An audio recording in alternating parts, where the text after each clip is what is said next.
mas tu falou em meios técnicos. Temos legislação hoje no Brasil para esse enfrentamento? Não, essa seria a parte institucional que eu te falei. Perfeito. Institucionalmente falando, o arcabouço jurídico para a gente fazer esse enfrentamento não é suficiente. A gente tem que alterar as leis de execução penal, a gente tem que alterar as leis penais.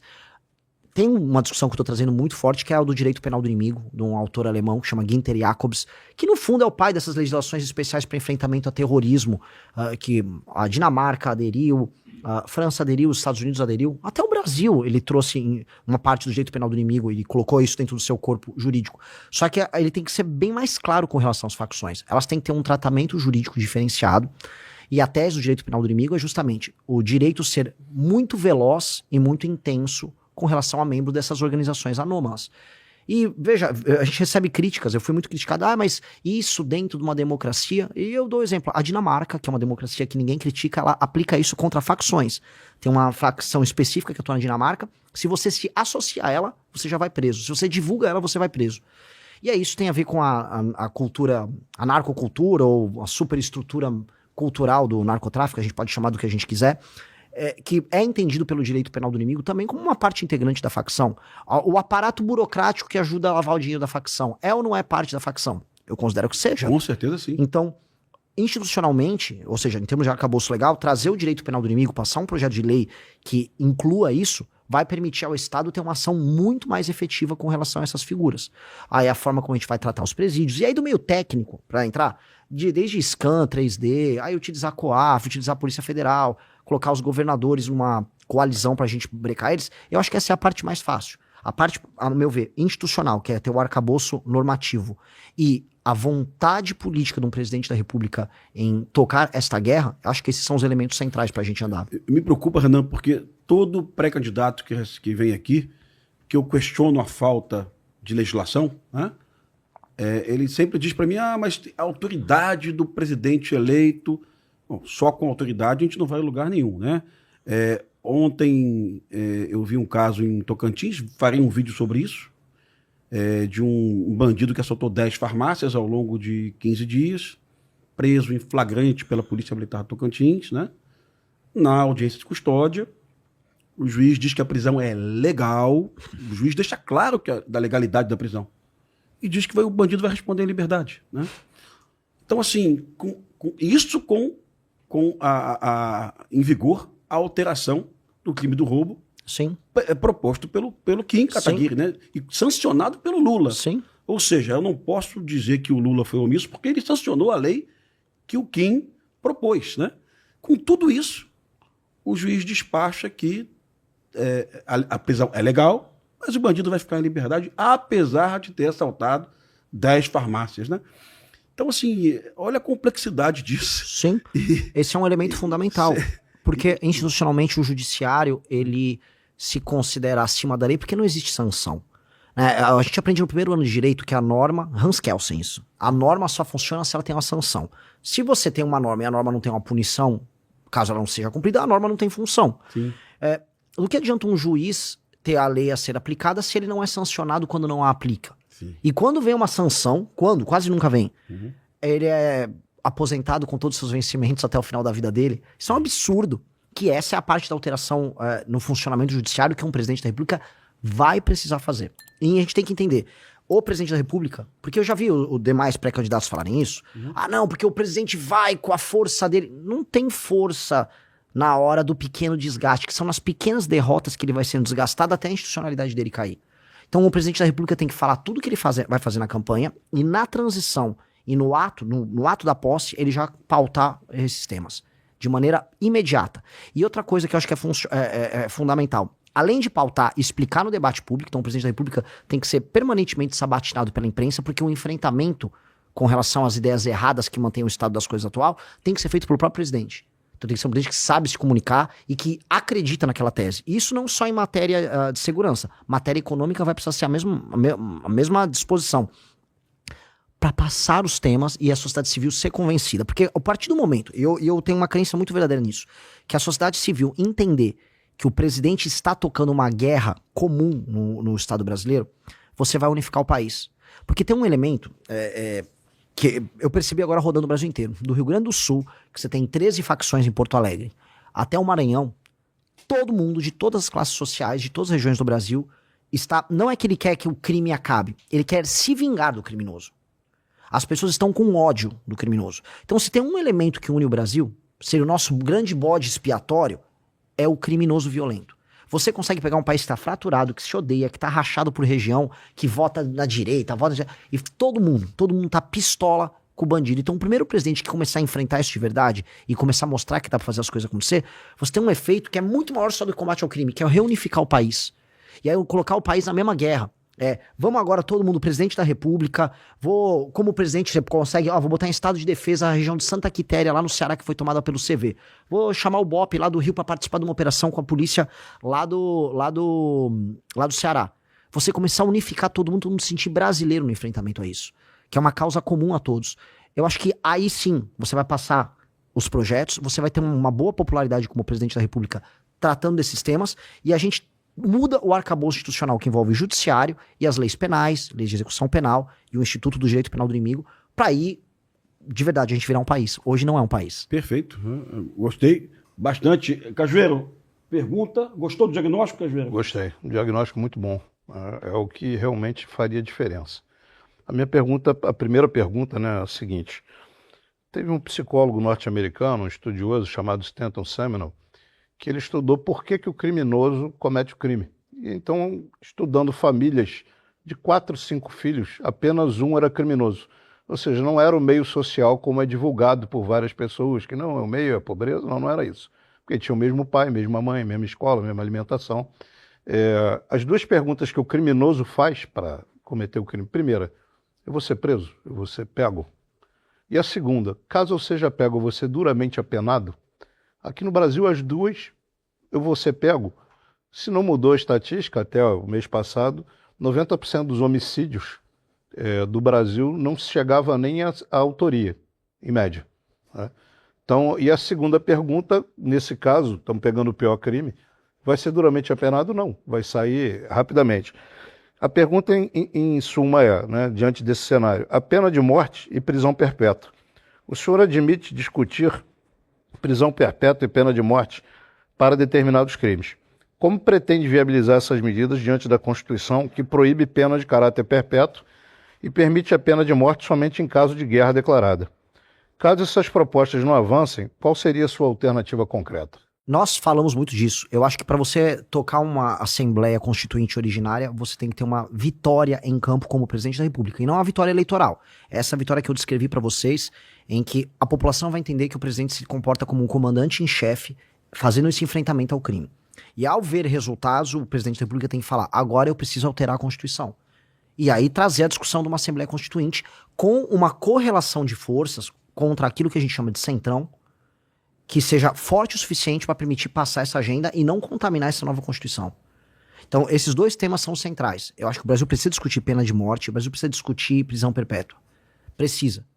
E dois, e aí entra um elemento. Até lá, nós temos que ter um aumento brutal de penas e uma alteração profunda na lei de execução penal, alteração no inquérito policial, alteração nos planos de carreira policial, na questão da carreira única. Tem que ter para você aumentar a efetividade para nós fazermos essa construção até lá. Dito isso, nós temos que discutir pena capital e temos que discutir prisão perpétua.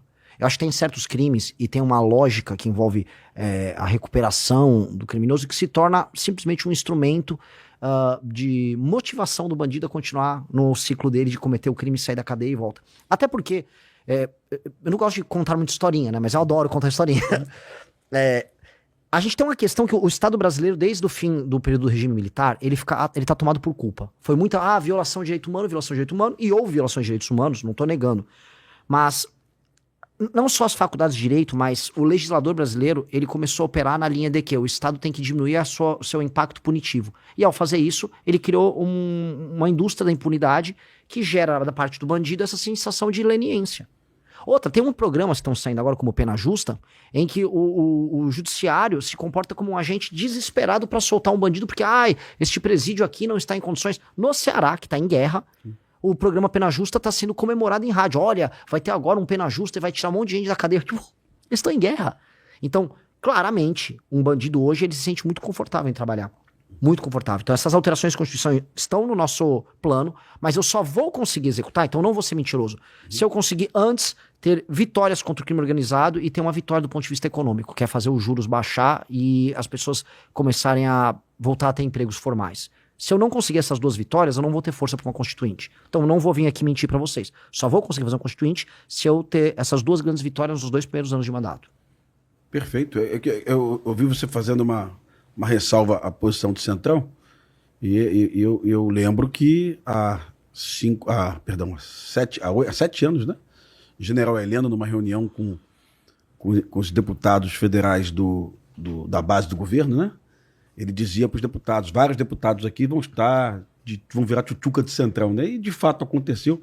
Eu tenho um certo cuidado, porque sem o Centrão, num primeiro momento, você não vai a lugar nenhum, viu, Renan? Só esse cuidado, porque quem vai estar apoiando o Renan? Vai ser a esquerda, né, no Congresso Nacional? Não. Vai ser o PSOL e o PT? Mas eu não posso esquecer que eu sou mesmo quando eu estiver lá. Perfeito. Eu não posso deixar de odiá-los. Sim. Só que a democracia, e essa é a beleza da democracia, impõe que eles sentem comigo e eu sente com eles. Perfeito. E eu os trate com respeito, mas eu tenho que saber quem eu sou e eles têm que saber quem eles são. Então, o Centrão hoje opera através da compra de votos, com relações sujas com o crime organizado. Aqui no Rio de Janeiro, o Centrão é completamente vinculado ao crime organizado. E eu sei quem eles são e espero que eles saibam quem eu seja. Quem eu sou, desculpa. Então, somos diferentes, mas já que o eleitor brasileiro está disposto a colocar pelo menos 300 membros do Centrão altamente corruptos no Congresso, e vou profetizar de maneira negativa, vou amaldiçoar, mas é uma realidade.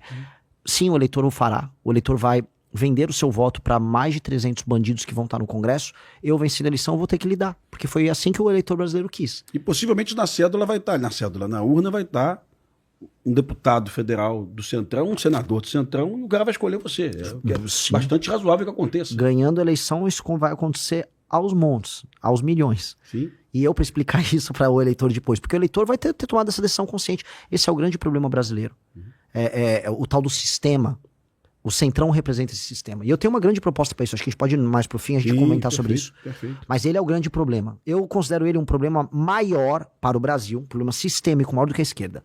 A esquerda é uma constante nas democracias do mundo inteiro. E ela é passível de ser derrotada. O Centrão é uma coisa muito brasileira, uma jabuticaba. E ele te impede de realizar qualquer coisa plena. Então você vai passar prisão em segunda instância. A prisão em segunda instância, ela afeta o combate ao crime. Sim. Mas ela pega crime do colarinho branco. Aí o Centrão, vamos derrubar isso no judiciário e não vamos deixar passar, porque senão eu serei preso. Então, boa parte da legislação processual, lei de execução penal, o Centrão não quer que se aprofunde muito, porque isso mexe neles no fim do dia. Então, o Centrão é um elemento que, assim, nós precisaremos tratar com muito cuidado, mas entendendo que na democracia eu vou precisar negociar com eles. Perfeito. Chau Della Torre. Uma das subperguntas, né, vamos chamar assim, é o seguinte, é muito simples, né? Aliás, a gente já fez ela aqui. É ingenuidade supor que o crime organizado se infiltrou apenas na Alerj. A gente, aqui no Rio de Janeiro, na nossa Assembleia Legislativa, a gente bateu um recorde. Pelo que noticia a imprensa, a gente tem infiltração de Comando Vermelho, de Terceiro Comando, de milícia e de contravenção. Tem a tal da lista do Adilcinho, que está deixando metade da Assembleia Legislativa. É um bicheiro que agora fornece cigarro para as facções do Rio de Janeiro. Então, tem que me atualizar, então. Agora tem pois o Adilcinho. Essa lista do Adilcinho, apreendida pela Polícia Federal... do contrabando de cigarro. Está deixando metade da Alerj sem dormir.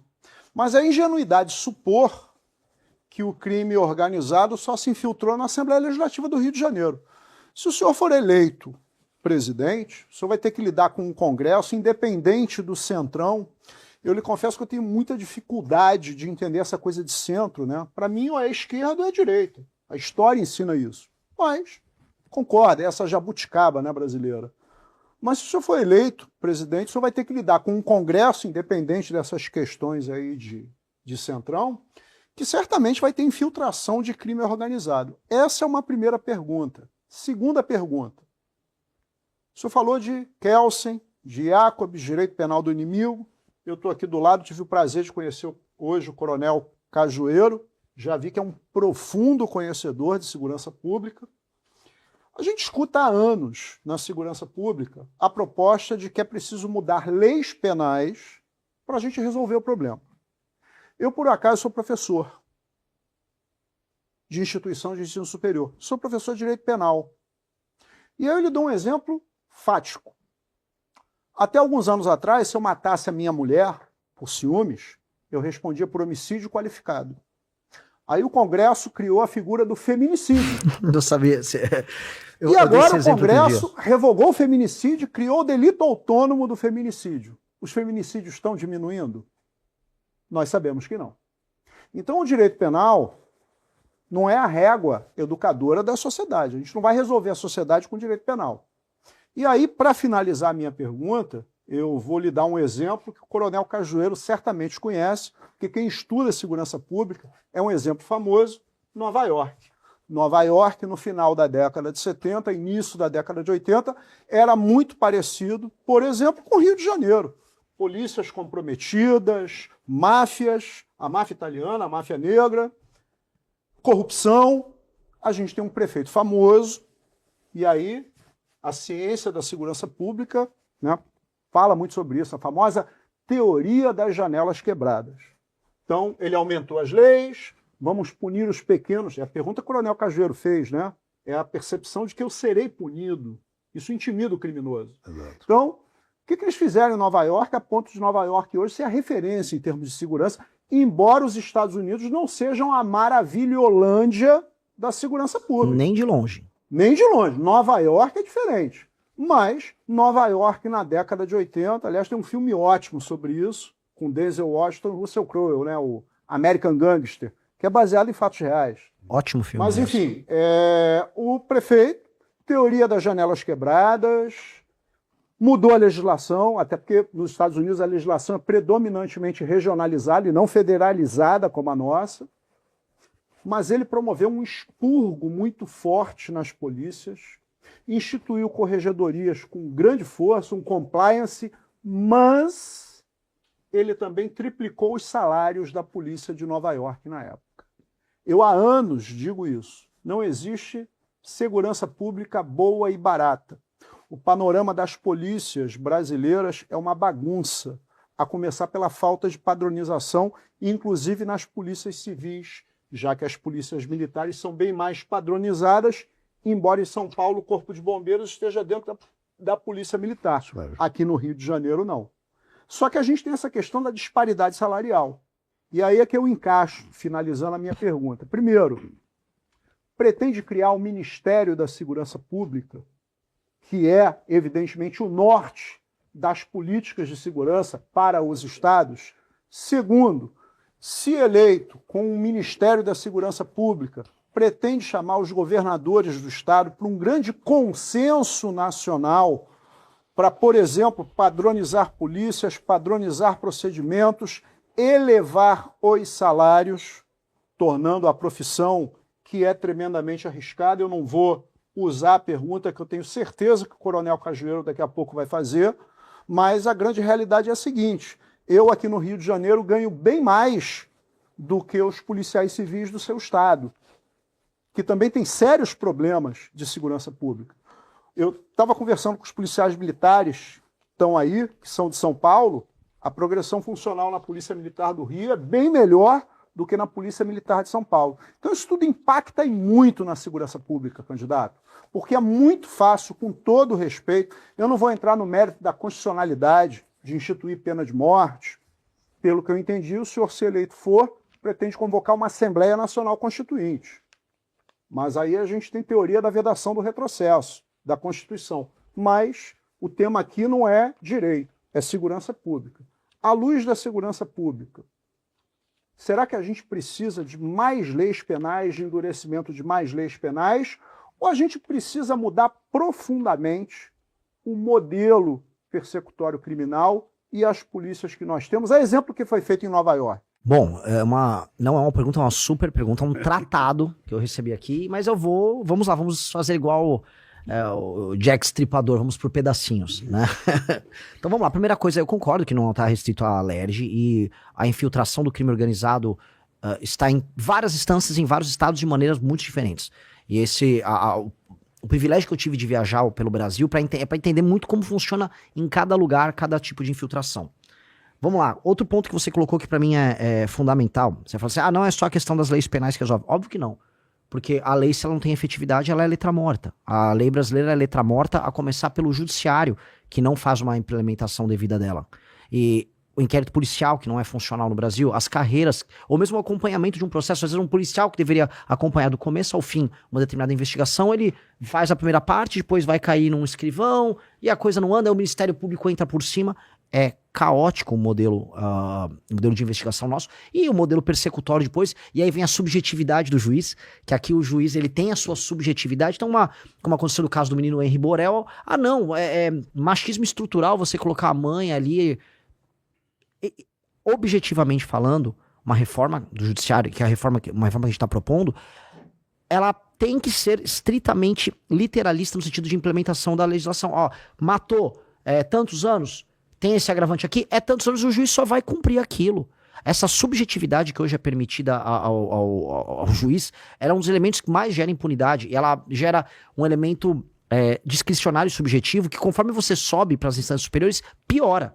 Tanto que a boa parte daquilo que a gente chama de corrupção, que eu já tô falando agora de crime de colarinho branco, ele se vale disso. De interpretações extensivas que tribunais superiores fazem. Nós vamos precisar amarrar isso muito, porque hoje está completamente solto, e a soltura desse processo é justamente o que mantém o sistema vivo. E aqui eu não estou falando como teórico de conspiração. Para mim, o sistema só sobrevive porque você tem uma aliança tácita entre o legislativo, o judiciário e o executivo, que permite que cada um faça negócio e tenha privilégio nas suas áreas, mas todos, vamos dizer, afrouxam a fiscalização de um sobre o outro. Então, o legislativo não vai para cima do judiciário para obrigar o judiciário a cumprir a lei como tem que ser cumprida.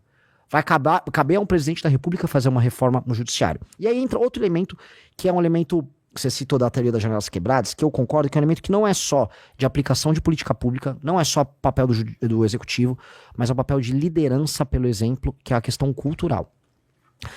Quem fez, a gente dá o exemplo de Giuliani, quem fez isso de verdade, criou uma nação que é muito mais impressionante que os Estados Unidos do departamento, é um homem que chama Lee Kuan Yew, num país chamado Singapura. Ele é o maior líder político do século XX. Ele pegou um país que era favelizado, destruído, violento, com a autoestima e com a moral corroída, porque foi humilhado pelo Japão por anos, e ele transformou essa numa das grandes nações mundiais. O que ele tinha como teto? Todo mundo falava, a pessoa em Singapura, ela é suja, ela é porca, ela é criminosa, ela não é confiável para fazer negócio. E ele acreditava que, primeiro você vem com leis e uma liderança muito firme na aplicação da lei, ou seja, o exemplo vem de cima. A lei dura e a sanção pesada vira hábito. O hábito depois se torna cultura, a ponto de você sequer conseguir distinguir no futuro que aquilo um dia foi forçado à população. A sanção, a lei dura